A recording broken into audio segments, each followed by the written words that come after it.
Voice करे दिमाग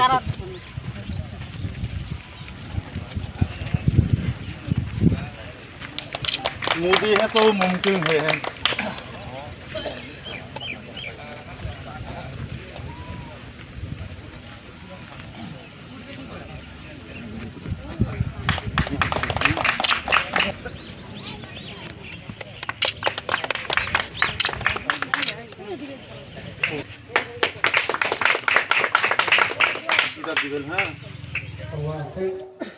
যে এখানে যে সবাই বসে রয়েছে মঞ্চে সবাইকে আমার ব্যক্তিগত তরফ থেকে নমস্কার।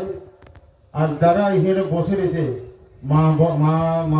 মারা যে মাতৃশক্তি আজকে সামনে বসে রয়েছে, যে মাতৃশক্তি যেটি বেশি আসবো ওই দিকে জয় পূর্ণ হবে, এটা আমার দৃঢ় বিশ্বাস। এবং এখানে যারা আমাদের অভিভাবকরা বসে রয়েছে, আমার বন্ধুরা বসে রয়েছেন, সকলকে অমরপুর ব্লক মন্ডলের এসটি মোর্চার সভাপতি শ্রী মতিলাল নন্দম মহোদয়কে ওনার আসন গ্রহণ করার জন্য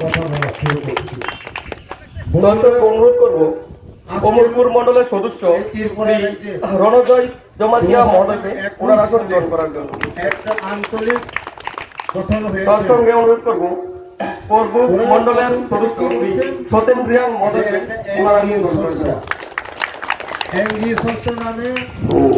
আজকে যে আমাদের সামনে যে এরপরে দেখা গেল 12ই এপ্রিল আমাদের সামনে যে এডিসি নির্বাচন, ওই নির্বাচনকে কেন্দ্র করে আজকে যে সভা, ওই সভার মূল উদ্দেশ্য হলো আপনারা সবাই জানি আগামী 12ই এপ্রিল এডিসি নির্বাচন এবং একটা এডিসি নির্বাচন হয়েছিল।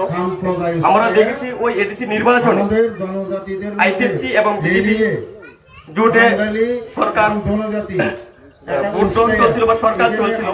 তো আমাদের 21 নির্বাচনে আমাদের বিজেপি ওই জায়গায় সরকার গঠন করতে পারে, ওই সরকার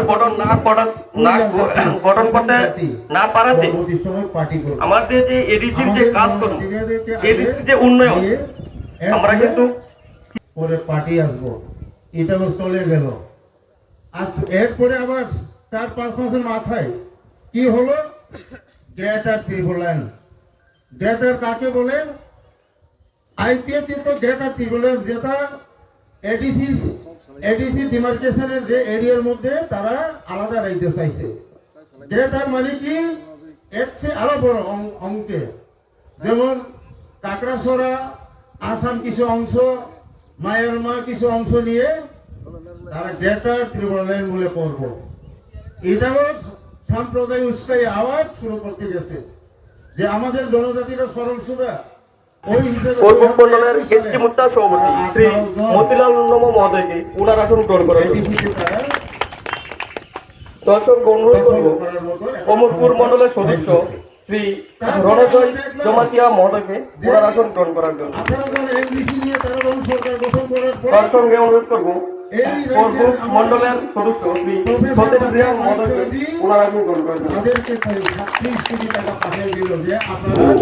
আজকে যে আমাদের সামনে যে সব থেকে বড় কথা 12ই এপ্রিল আমাদের সামনে যে এডিসি নির্বাচন, ওই নির্বাচনকে কেন্দ্র করে আজকে যে সভা, ওই সবার মূল উদ্দেশ্য হলো আপনারা সবাই জানি আগামী 12ই এপ্রিল এডিসি নির্বাচন এবং একটা এডিসি নির্বাচন হয়েছিল। আমরা দেখেছি ওই এডিসি নির্বাচনে আইটিএফটি এবং বিজেপি জোটে সরকার ভোট চলছিল বা সরকার চলছিল। তো আমাদের 21 নির্বাচনে আমাদের বিজেপি ওই জায়গায় সরকার গঠন করতে পারে, ওই সরকার গঠন করতে না পারাতে আমাদের যে এডিসির যে কাজ করুন, এডিসির যে উন্নয়ন আমরা কিন্তু পরবর্তী সময় তারা পেনশন যে বেতনগুলো পাবো এই জিনিস পাবে না, যার জন্য তারা চুপ করে বসে রয়েছে। গত পরশুদিন স্বপ্না দেববর্মা মহোদয়া গোলাজাতি একজন এমএলএ তীব্র মাথা দিনের বেলা মোথা রাত্রেবেলা বিজেপি প্রচার করে। ঠিক অনিমেষ দেববর্মা তাই করতেছে, কারণ আরো হয়তো 8 মাস 9 মাস পরে ওরা বিজেপিতে মোথা ছেড়ে বিজেপিতে চলে আসছে। তাই আমরা এখন 2026 আমরা লক্ষ্য রাখছি যে 2026-এ একক সংখ্যাগরিষ্ঠ আমরা বিজেপি করব। আগামী দিন ভিলেজ কাউন্সিল আবার আসবো, সেটাও আমাদের বিজয় হইব। 28-এ আবার শুরু অনেক বাকি রয়ে গেছে, শুধু সময়ের অপেক্ষা। বন্ধুরা, আপনারা পূর্বক মন্ডলের এচি মুত্তা সভাপতি শ্রী মতিলাল নম মহোদয়কে উনার আসন গ্রহণ করার জন্য দর্শক অনুরোধ করব অমরপুর মন্ডলের সদস্য শ্রী রণজয় জমাতিয়া মহোদয়কে উনার আসন গ্রহণ করার জন্য। তার সঙ্গে অনুরোধ করব পূর্বক মন্ডলের সদস্য শ্রী সতেন রিয়াং মহোদয়কে উনার আসন গ্রহণ করার জন্য। আজকে যে আমাদের সামনে যে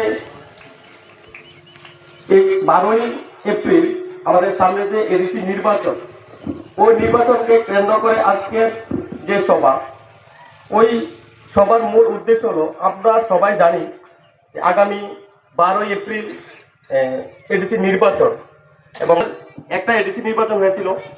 আমরা দেখেছি ওই এডিসি নির্বাচনে আইপিএফটি এবং বিজেপি জোটে সরকার ভোট গ্রহণ চলছিল বা সরকার চলছিল।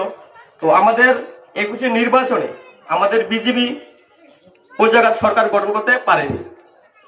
ওই সরকার গঠন করতে না পারাতে আমাদের যে এডিসির যে কাজকর্ম, এডিসির যে উন্নয়ন, আমরা কিন্তু